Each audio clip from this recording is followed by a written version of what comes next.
Jadi mayat Elisa Lam itu ditemukan di dalam sebuah tangki air di atap hotel. Setelah banyak banget komplain dari tamu-tamu yang ada di hotel tersebut mengenai kok airnya mampet ya, kok airnya agak bau gitu ya. Hai sobat mampus, selamat datang di channel yang bikin mampus.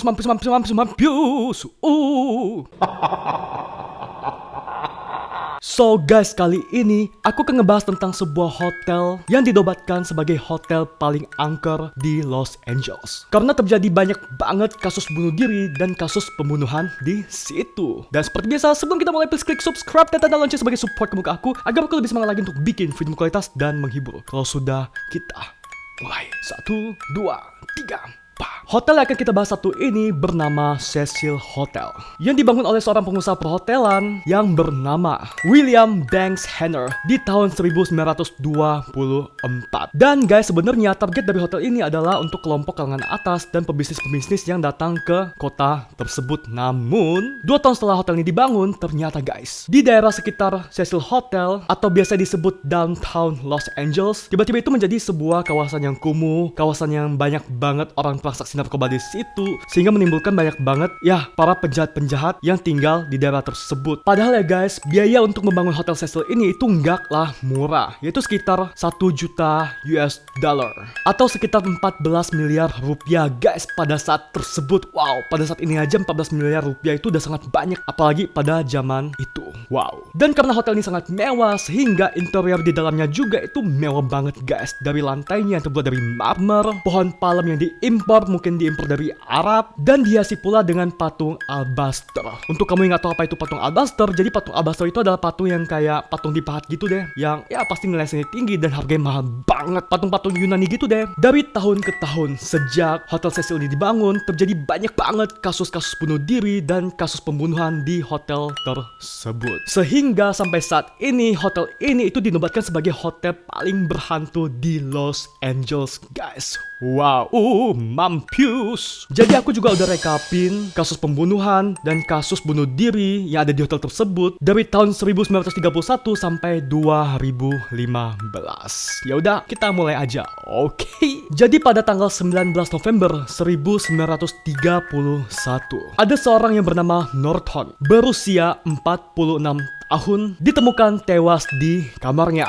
Dan setelah ia diotopsi, penyebab kematiannya adalah, ya guys, dia bunuh diri. Jadi 1 minggu sebelum mayatnya ditemukan, dia tuh sempat menelan kapsul beracun yang menyebabkan dirinya tewas. Dan kasus bunuh diri Norton adalah kasus pertama di Hotel Cecil. Kemudian pada September 1932, mayat Benjamin Dodich yang berusia 25 tahun ditemukan oleh karyawan hotel dengan luka tembak di kepalanya. Ya guys, jadi ia bunuh diri dengan menembak kepalanya sendiri. Bang. Dan sebelum kematiannya, dia tuh sempat meninggalkan surat di dekat mayatnya, yang pastinya bukan surat dari Google AdSense. Nggak tahu deh surat apaan. Next. Akhir Juli 1934, Louis D. Borden, bukan Louis D. Sarden ya guys, berusia 53 tahun. Jadi dia ini adalah mantan korps medis angkatan darat guys, dan ia ditemukan tewas di kamarnya dengan luka sayat pisau cukur di lehernya. Dan seperti korban yang lain, dia tuh sempat meninggalkan surat di dekat mayatnya sebab ia bunuh diri. Dan di surat tersebut dia mengatakan kalau dia itu bunuh diri karena penyakitnya yang semakin memburuk. Kemudian pada Maret 1937,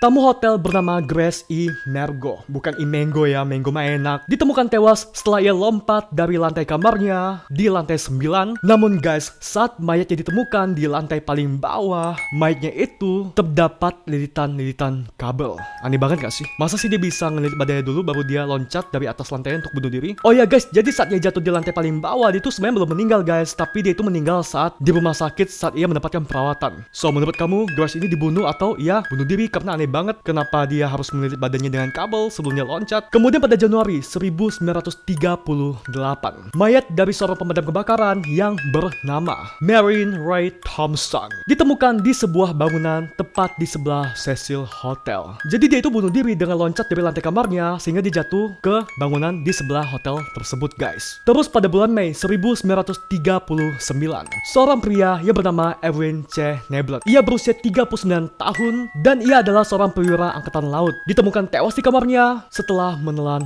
racun. Lalu pada Januari 1940, Dorothy Seger yang berusia 49 tahun. Ia melakukan pencobaan bunuh diri. Jadi saat ditemukan, ia itu masih dalam keadaan hidup tapi sekarat banget guys. Ya walaupun pada akhirnya nggak ada kabar apakah ia berhasil diselamatkan atau Kemudian pada bulan September 1944, jadi ada seorang gadis yang hamil tua, perutnya besar, buncit, yang bernama Dorothy Jane Purcell.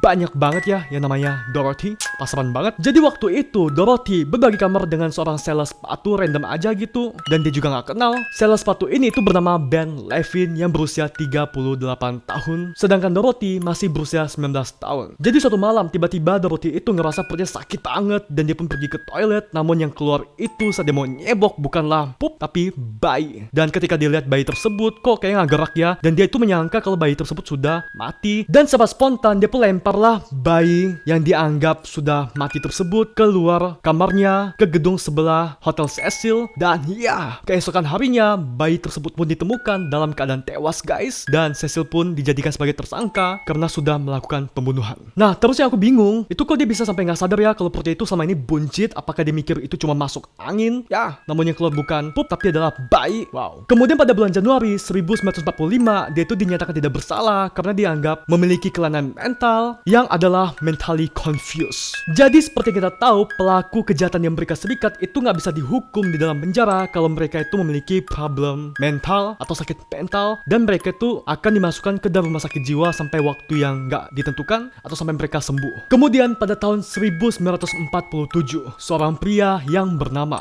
Robert Smith berusia 35 tahun meninggal setelah loncat dari kamar hotelnya di lantai 7 di hotel tersebut. Next, pada 22 Oktober 1954, seorang ibu-ibu bernama Helen Gurney berusia 55 tahun loncat dari jendela kamarnya di lantai 7, dan untungnya dia itu mendarat di tenda di hotel tersebut sehingga dia pun nggak tewas di tempat. Ya, walaupun nggak ada kabar sih apakah setelah dia nyangkut di tenda di lantai bawah hotel tersebut dia itu masih hidup ataupun sudah mati. Tapi yang biasa kita nonton di film-film kan, orang-orang itu akan menyelamatkan orang yang mau bunuh diri dengan cara loncat dari atas gedung, itu biasanya dengan tenda, dan biasanya sih mereka selamat. Ya mudah-mudahan ibu ini selamat. Kemudian pada tanggal 12 Oktober 1962, seorang wanita yang bernama Pauline Othon, bukan Pauline Otong ya guys, ia berusia 27 tahun. Jadi dia bunuh diri dengan cara loncat dari jendela kamarnya setelah dia sempat bertengkar hebat dengan suaminya. Ya, dia loncat dari lantai tersebut setelah suaminya keluar dari kamarnya pada tanggal 11 Februari 1962. Lagi-lagi ada seorang ibu-ibu yang mencoba melakukan bunuh diri dengan cara loncat dari jendela kamarnya di lantai 8. Tapi hoki guys, sebelum dia jatuh sampai ke lantai bawah dan cipika-cipiki dengan aspal,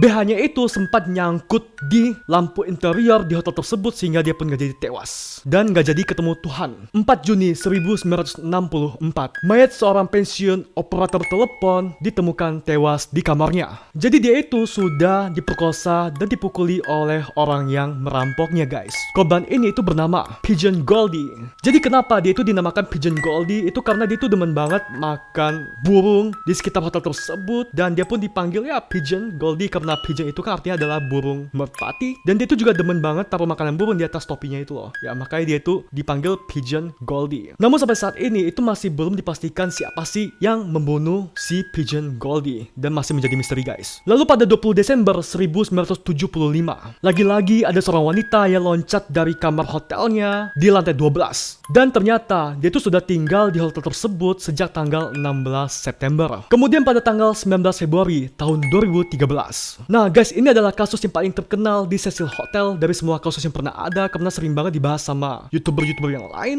Ya, dan muncul banget di berita-berita yang pasti pernah kamu baca di internet dan kamu nonton. Ya guys, korbannya itu adalah seorang wanita yang bernama Elisa Lam, yang pada saat itu masih berusia 21 tahun guys, masih muda banget kan. Jadi mayat Elisa Salam itu ditemukan di dalam sebuah tangki air di atap hotel. Setelah banyak banget komplain dari tamu-tamu yang ada di hotel tersebut mengenai kok airnya mampet ya, kok airnya agak bau gitu ya, dan pihak hotel pun penasaran dan mereka ngeceklah ke dalam tangki air di hotel tersebut, di atap hotel tersebut, dan bener aja saat mereka ngecek guys, mereka menemukan seorang mayat yang adalah Elisa Lam. Dan memang 3 minggu sebelum mayat Elisa Lam ditemukan, dia itu sudah dikabarkan hilang sejak tanggal 31 Januari 2013. Kemudian kasus ini pun ditelusuri oleh pihak kepolisian yang ada di sana, dan saat mereka mengecek CCTV yang ada di dalam lift, mereka tuh menemukan Elisa Lam yang berada di dalam lift dengan tingkah yang sangat aneh guys. Jadi Elisa Lam itu yang ada di dalam lift tersebut, dia tuh kayak bersembunyi di sudut lift gitu, kayak ketakutan gitu, dan sambil melambai-lambaikan tangan